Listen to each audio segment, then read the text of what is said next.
Welcome to Crochet 101. For more information about this series and all other videos in this series, you can check out the Crochet 101 playlist on my profile. And over the next couple of videos, we're going to be going over some specialty stitches. In this video, we will be doing the lemon peel stitch.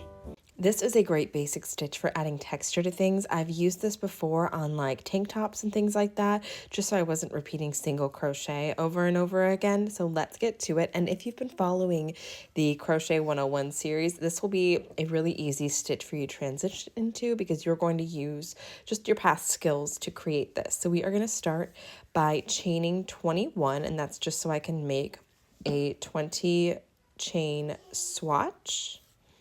So we have our swatch chain ready to go. I would say traditionally you'd want to work in an even amount of stitches for this. So for instance, I chained 21, so I'd have 20 active stitches.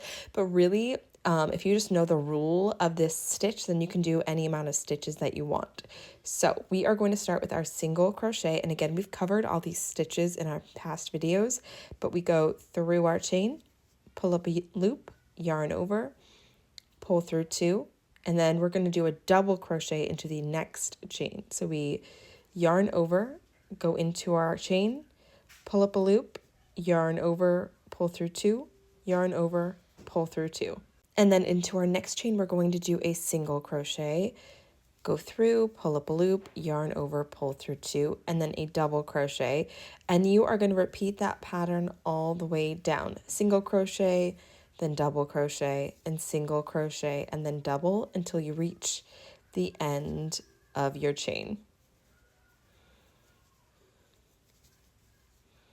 And now I've reached the end of my row. I'm just going to chain one before I flip my work.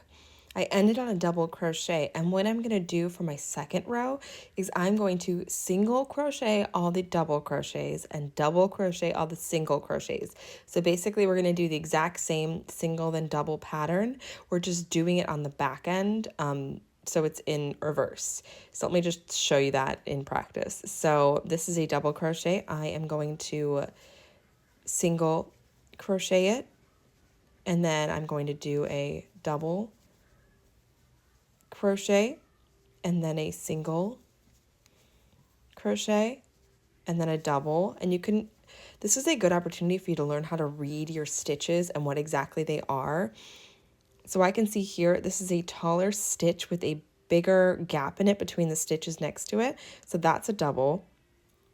And I can see the stitch next to it, and you can start up at the chain and then look down. That's your stitch column here. So I start at the chain. I'm like, okay, that's a stitch. That looks like a double. I can go to the next chain and see that it is smaller. That is my single, and then that is my double. And this way I can read them if I put my work down and pick this up easily again. So I'm going to single crochet that double and double crochet that single, and I'm going to continue this all the way down. And that's what I meant when I said once you know how to like the rules of this pattern, you really can do any amount of stitches that you want. You just have to always single the doubles and double the singles after you establish your first row. So I'm going to finish this row out.